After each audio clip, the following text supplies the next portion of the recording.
Yeshua Masaya mga kamestro at si Mestro, sino naman po yan dito ulit upang magturo ng lihim na karunungan o orasyon na magagamit natin. Orasyon pangkaligtasan.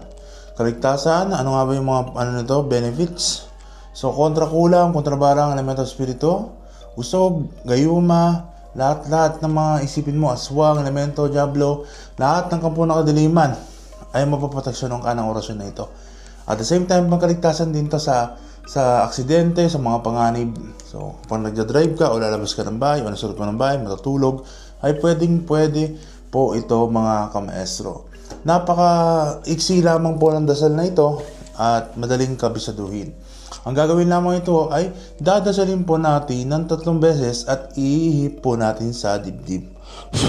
Alright, ano pang hinihintay natin? Bago po natin gamitin ang dasal na ito, ay dapat humingi tayo ng basbas sa ating Panginoon, magdasal tayo ng Ama namin ng Magdalena Maria o sumasampalataya. Pili po kayo doon, mas maganda yung dalawa na yun, yung 3 na yun, bago ka magdaos ng orasyon. O kung nagpopoder ka, mas matibay at mas maganda. So kung normal na tao ka naman, hingi ka lang ng basbas sa Diyos. No? Ito po ang orasyon, usali ng 3 beses. Jesus, dependame, salvame. Jesus, dependame, salvame. Jesus, dependame, salvame. Hip. Ulitin ko po ulit. Jesus, dependame, salvame.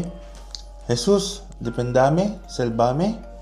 Jesus, dependame, salvame. At ihip po natin sa dibdib. At mararamdaman mo yun na may sensasyon o may kilabot yung mararamdaman o energy frequency na kilabot o goosebumps sa katawan. Ganun lang kasimple mga kamestro ang orasyon na aking babahagi, pero napaka makapangyarihan po niyan. Alright? Kung hindi pa kayo nakapag-follow kay Mesosi, i-follow nyo po si Mesosi ngayon din.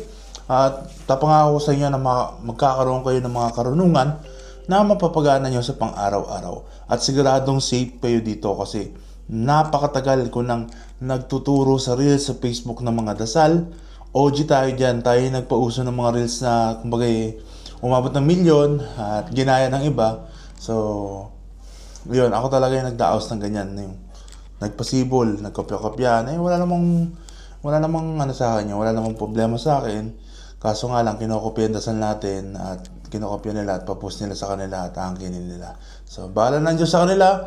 Batis tayo yung nagtutulungan. So, malaman din naman yung orasyon na ninakaw nila sa akin, matutulungan naman yung kapwa-tao, yung mga makapanood. Pero siya, na mismo nagnakaw ng dasal sa akin, ay hindi nila mapapagana yan. So, mga kamestro, yan ang orasyon natin. Orasyon pangkaligtasan sa spiritual at physical. So, subscribe na kayo at follow nyo ako sa Facebook na ito. Facebook page ko, help me to reach 300,000. Maraming salamat mga kamestro. Pagpalain tayo ng Diyos. Paalam.